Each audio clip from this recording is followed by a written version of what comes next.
o amor de Deus por nós, já não vemos a outra boa possibilidade senão andar com Ele, na sua luz. E 1 João 1, 6 e 7 vai dizer: se dissermos que temos comunhão com Ele e andarmos em trevas, mentimos e não praticamos a verdade. Mas se andamos na luz, como Ele na luz está, temos comunhão com os outros e o sangue de Jesus Cristo, seu Filho, nos purifica de todo pecado, né? Quando nós temos essa comunhão, né? Nós andamos na luz e quando nós estamos na luz, pelo sangue de Jesus, nós somos purificados. E essa purificação é que nos traz a salvação, porque o sangue de Jesus é exatamente para a salvação, né? Foi para a purificação dos nossos pecados que ele derramou esse sangue. E ele veio tão somente para isso, né? Para nos salvar. E se a gente não der importância a isso, não adianta a gente correr para um lado e para outro, porque o final será triste para nós, né? Então nós temos que continuar, né, nessa verdade, porque se a gente não pratica, se nós mentimos, não praticamos a verdade, então nós estamos na escuridão. Mas quando nós andamos na luz, como Ele na luz está, temos comunhão uns com os outros, né? E o sangue de Cristo, seu Filho, nos purifica, né? E Cristo, antigamente, pela lei, né, sacrificava um cordeiro, e esse cordeiro era aspergido sangue para perdão de pecado. Mas quando Cristo veio, aí mudou tudo. Quando Cristo veio ao mundo, ele foi o próprio cordeiro. E a palavra diz, né, esse cordeiro de Deus, né, aquele que tira o pecado, né, do mundo, né? Então, Cristo é o que tira o pecado do mundo. Ele que veio, ele que se tornou cordeiro, o qual foi sacrificado para tirar todos os nossos pecados. E da vinda de Cristo para cá, foi abolido, né, o sacrifício de animais, porque Cristo era o próprio cordeiro, estava representando ali aquele cordeiro, né? Aquele cordeiro antigamente já representava Cristo, que vinha para tirar nossos pecados, né? Mas ele morreu uma só vez e ressuscitou para tirar todos os nossos pecados. Então nós temos que valorizar isso, nós temos que dar valor no que Cristo fez por nós. Como cristão, temos que aumentar a intimidade com Deus, né? Nós temos que aumentar a nossa intimidade com o Senhor, ser mais íntimos. Porque se a gente não estiver perto, intimidade de longe é meio difícil, né? Então, intimidade é aquilo que você tem todos os dias com Cristo, você tem Ele na sua presença, você fala com Ele todos os dias, está, né, íntimo dele. Ser íntimo de Deus é algo que todos devemos buscar. Não é somente para certas pessoas ou grupos. Todos nós temos que buscar, né? Não é específico só para um grupo. Quando Cristo veio para nós, ele veio para todos. Então, todos nós temos que buscar. Deus ama a todos e deseja um relacionamento íntimo com todos. O salmista já disse, mas para mim, bom é estar perto de Deus. Está lá em Salmos 7, 3, 28, né? Então, o salmista já disse isso. Ele diz também, né? Bom estar na casa do Senhor todos os dias, né? Mas vale um dia na casa do Senhor que 1000 anos fora, né? Então, o salmista ele tinha noção do que ele estava falando ali, né? Ele estava ensinando para nós, né? E aqui fala, né, no 7 fala, mas para mim bom é aproximar-me de Deus, pus a minha confiança no Senhor Deus para anunciar todas as suas obras, né? Para isso temos que conhecer a sua palavra, né? Para essa intimidade com Deus, né? Ninguém tem intimidade com quem não conhece. E ler a Bíblia é a melhor forma de conhecer a Deus, né? Quando nós lemos a Bíblia, a melhor forma que nós temos de conhecer a Deus é lendo a palavra dele, a qual ficou escrito para cada um de nós, né? Então devemos fazer como o salmista nos diz: guardei no coração a tua palavra para não pecar contra ti. Está lá em Salmo 119, verso 11, né? Que ele fala isso, né? Escondi a tua palavra no meu coração para que eu não peque contra ti, né? E tem outras versões também, né? Então, a palavra do Senhor ela vai mostrando tudo isso para nós, né? Então, para ser íntimo, para ter essa intimidade com o Senhor, nós temos que buscar, né? Não adianta a gente querer ter intimidade com o Senhor só por falar, né? Nós temos que estar buscando a face do Senhor, nós temos que buscar Deus em todos os momentos, né? Para nossas vidas. Temos que ter tempo de oração e jejum. Nós temos que tirar esse tempo, né, de jejum e oração, né? Nós temos que estar cada dia, né, buscando o Senhor desse jeito, né? Orando, jejuando, dando mais atenção à palavra do Senhor, né? Jesus sabia que seus discípulos nunca compreenderia plenamente o seu exemplo de oração. Está em Mateus 6, verso 9 e 13, né? O jejum também traz proximidade e intimidade com o Senhor, pois se deixar em segundo plano a própria vontade para ouvir a voz de Deus, portanto vós orais assim: Pai nosso que estais nos céus, santificado seja o vosso nome, venha a nós o vosso reino, seja feita a tua vontade, tanto na terra como no céu, né? O pão nosso de cada dia nos dai hoje, perdoa as nossas dívidas, assim como nós perdoamos os nossos devedores. E não nos induza a tentação, mas livra-nos do mal, porque teu é o reino, o poder e a glória para sempre. Essa é a oração a qual o Senhor fez aos discípulos que pediram para ensinar como orar. A palavra do Senhor fala que não é de tanta repetição, né, que vai ser ouvido. E por isso o Senhor ensinou a oração, né? Ele quer que seja objetivo nas orações. Ele não quer que a gente faça rodeios na nossa oração, né? Muitas vezes nós queremos falar coisas bonitas, rodear e falar, e buscar palavras bonitas para isso, mas o Senhor quer que a gente busque Ele, é de coração, Ele quer que a gente vai fazendo a vontade dEle, Ele quer que a gente ore diretamente a Ele. Ele fala que tudo que pedir na segunda vontade do Pai, Ele nos concede. Ele fala que Ele é o caminho, a verdade e a vida. Ninguém vai ao Pai senão por Ele, né? Então, para chegar a Deus, nós temos que passar por Jesus. Ele que está no controle lá, né? Ele que determina. Ele fala, eu sou o caminho, a verdade e a vida. Se Ele é o caminho, nós não temos que buscar outras coisas, senão Cristo nas nossas vidas, né? Nós temos que buscar Ele, porque estamos no caminho certo, a gente vai chegar no lugar certo. Agora, quando nós desviamos do caminho, ou quando nós não sabemos o caminho, aí sim complica para cada um de nós, né? Então, nós temos que buscar realmente o caminho certo para chegar ao Senhor, né? E na Bíblia fala do jejum, né? A Moisés jejuou 40 dias e 40 noites, né? Está lá em Êxodo 34, verso 28, né? E esteve Moisés ali com o Senhor 40 dias e 40 noites. Não comeu pão, nem bebeu água. E escreveu na tábua as palavras do concerto, os 10 mandamentos, né? Então ele ficou 40 dias ali, né? É aquela passagem onde fala que quando ele desce, o povo tinha se rebelado, né? Tinha voltado a praticar as coisas mundanas, né? As pessoas voltaram a fazer coisas erradas na presença do Senhor, né? Vieram a adorar outros deuses. E Deus fala que ele não divide sua glória com ninguém. Mas aquele povo, quando Moisés volta, tinha voltado contra ele. E ele chega, tá aquela festança lá, tá aquela turma tudo falando e aproveitando, fizeram ali, né, um bezerro de ouro. E esse bezerro de ouro, Moisés vai e quebra ele, né?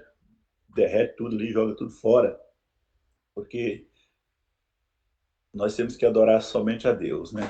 E aquele povo tinha, né, na sua índole, já tinha aquilo, né, de adorar coisas que eles pudessem ver, né? E nós temos que adorar a Deus, aquele que a gente não vê, aquele que a gente conhece através da palavra.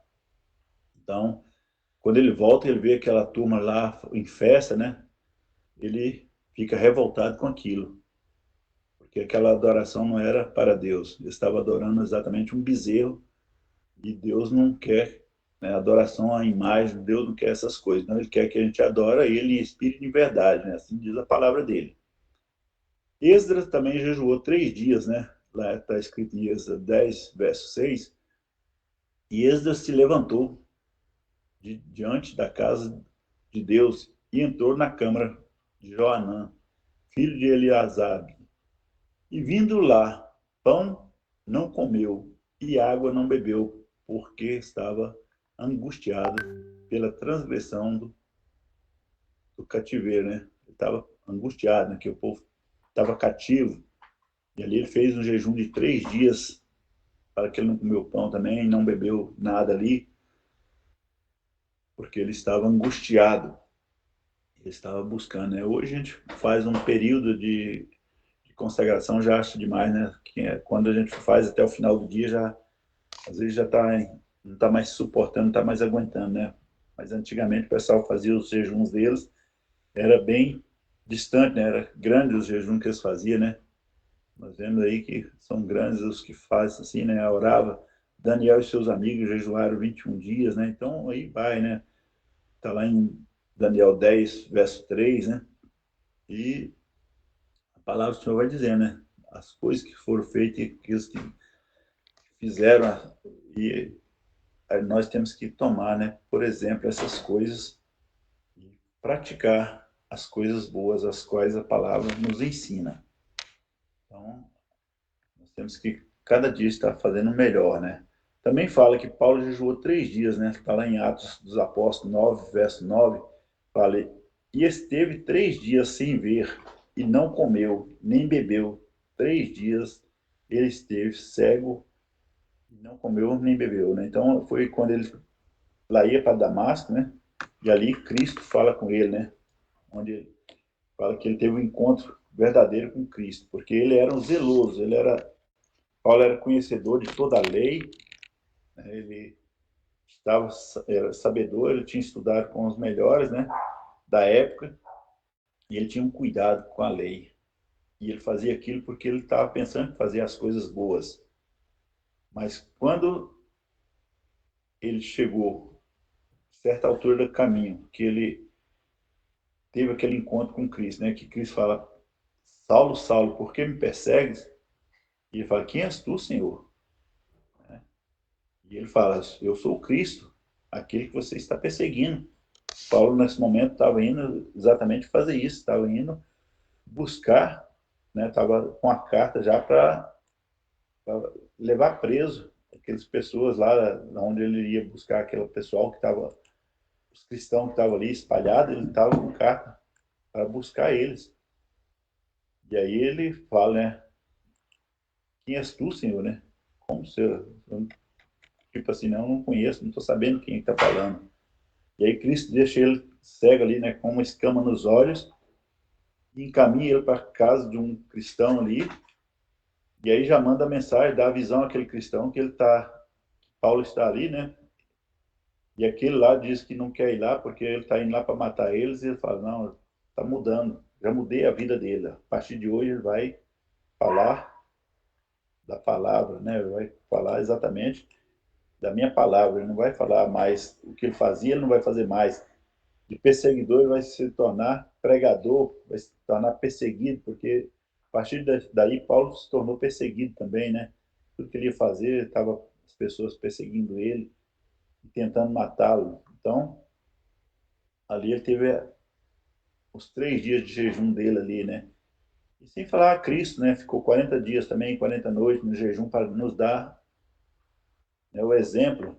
Ele não precisava, né? O único que não precisava realmente de jejum, nem oração, mas ele ia orar e ficar de jejum, né? E exatamente para nos dar esse exemplo do que é buscar o Pai, né? Buscar ficar mais próximo. Então, a obediência ao Senhor foi sempre visível na vida de Jesus. Disse Jesus: a minha comida é fazer a vontade daquele que me enviou e concluiu a sua obra. Lá em João 4:34 dá isso, né? Isso também Jesus, né? Jesus disse isso. A minha comida é fazer a vontade daquele que me enviou, né? Então, é João 34, 4:34. Em outra passagem, bíblica, Jesus declarou: porque eu desci do céu, não para fazer a minha própria vontade, e sim a vontade daquele que me enviou. Esse está em João 6,36, né?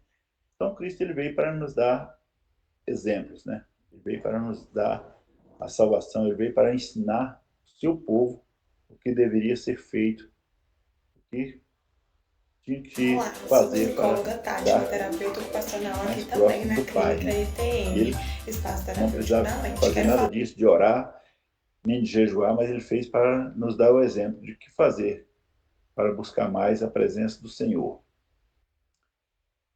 Temos que ter um coração grato, né? Nós, como cristãos, nós temos que ter o coração grato. E o que é ter coração grato? É ser agradecido por tudo que o Senhor fez.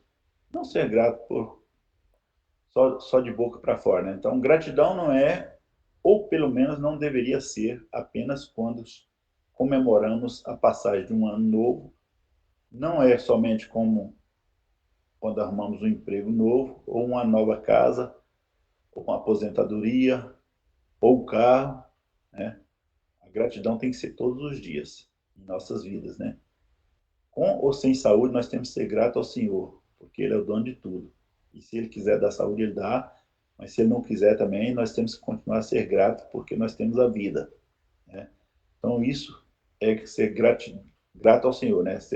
Ter gratidão. Gratidão é um muito obrigado, né? Nós dizermos aos nossos irmãos, dizer aos nossos próximos, né? Quando nós recebemos alguma coisa, muito obrigado por isso. A gente está sendo grato por aquilo que nós recebemos. Então, isso é ser grato, ter gratidão. E pelo Senhor, mais ainda, né? Tudo quanto é que nós temos, só de ter, né? Como foi dito na live passada, né? Só de ter a vida já é um dom, né? Já é um presente, já é um milagre. Porque para eu contar um milagre, eu tenho que estar vivo. Então, o primeiro milagre já é eu poder estar aqui falando com cada um de vocês, ter o fôlego de vida para falar, né? E muitas vezes a gente acha que milagre é só quando acontece algo extraordinário, uma situação muito difícil e um livramento que a gente vê assim, a gente acha que aquilo é um milagre. Mas milagre o primeiro milagre é você estar vivo para poder contar um milagre. Porque se você não estiver vivo, não tem como se contar um milagre, né? Então já foi uma parte embora, né? Podemos observar que o que Paulo diz sobre a situação do homem, sua falta de reconhecer Deus, ser agradecida. Está lá em 1 Timóteo, né? Fala, os homens serão egoístas, avarentos, presunçosos, arrogantes, blasfêmios, desobedientes aos pais, ingratos e ímpios, né? Ímpios, né? Então, são pessoas impuras. Então, quando nós somos ímpios, são pessoas impuras. Quando nós somos egoístas, também nós deixamos de fazer as coisas para o Senhor, né? Quando nós somos avarentos ou presunçosos, arrogantes, né? Quantas pessoas arrogantes temos, né? Até nós mesmos, né? Muitas vezes nós usamos a nossa arrogância, né? Queremos ser mais, queremos falar mais, queremos ter razão em tudo. Quantas vezes nós somos desobedientes ao nosso Pai, né? Aqueles que não são na terra são ao nosso Pai Celestial. Quantas vezes nós somos ingratos a Deus, deixando de fazer a vontade dele? Quantas vezes nós somos ímpios, né? Estamos na impiedade, estamos sem ser, né, o que deveria ser, né? Então, o significado de ser cristão, segundo a Bíblia, é isso, né? Cristão significa ser seguidor de Cristo, discípulos ou imitador de Cristo. Então, é isso que eu quero deixar nessa noite, né? Que nós possamos ser esses imitadores de Cristo, nós possamos ser esses discípulos de Cristo, né? Para que venha fazer aquilo que agrada ao Senhor, para que nós possamos estar cada dia mais, né, na presença do Senhor, para que aquele dia ao qual nós formos chamados, que a gente possa ter a nossa mansão celestial, onde nós vamos viver ali a eternidade com Cristo, né? E é isso que eu deixo nessa noite, né? Já retorno para a Zilda, para que ela possa dar um encerramento, tá? Muito obrigado por todos vocês estar participando, né? Foi muito bom saber que vocês continuam firmes aí e que Deus possa abençoar ricamente. E Lani, então, faça essa oração encerrando, Lani. Boa noite, Edinho. Boa noite, Luciana, né? A Sandrinha, mas a família, vocês todos aí, né? Com a geral de família. E os demais aí, tem aqui um grupo família. Então tá bom. Boa Bom, noite. Desculpa boa noite. aquela hora o microfone ligado aí, na hora da. Foi bem na hora que o Ramais estava soltando os foguetes bem por aqui. Não, eu desliguei. Foi, era guerra, tinha bomba na hora, mas tá tudo certo. Eu tomei a liberdade e desliguei. Obrigada. É os deveres de casa aqui que me aborrece. Aí eu me estressei. Mas, enfim, vamos orar então pra gente dormir sem estresse, né? Tá certo, Dá então. nada não. Fazer igual o Jerominho, dá nada não. Vai nada não. Ô, meu Tá bom, vamos amor! orar então. Heitor, agora a gente vai orar, viu? Você vai participar? Aí agora eu vou orar, Gabriel. Então vamos orar então. Pai querido, nós agradecemos, né, por este momento em que nós estamos aqui reunidos, aprendendo a sua palavra. Agradecemos pelo todo ensinamento que recebemos hoje. Que o Senhor possa nos abençoar nessa noite, nos dando um bom descanso, que acordemos amanhã restabelecido para as nossas atividades, né, e que durante a semana possamos refletir sobre tudo isso que foi falado aqui hoje. Que o Senhor possa, né, também estar trazendo aí solução para os nossos problemas e que o Senhor possa também cuidar de nós na nossa saúde, o restabelecimento, né, da saúde de todos que estão doentes e proteger também para que a gente não adoeça também, né? Fica conosco, nos abençoa e cuida de nós em todo tempo. É o que pedimos e agradecemos em nome de Jesus. Amém. Amém. O Senhor abençoe cada um. Luizinho, tudo bem com você, Luizinho? Sim. Você vai pensar. Bom, gente, está encerrado. Quem quiser conversar, pode conversar agora, tá? Pode ficar à vontade, tá? Luizinho, você, como é que você está? Tudo bem. Falou comigo, meu amigo?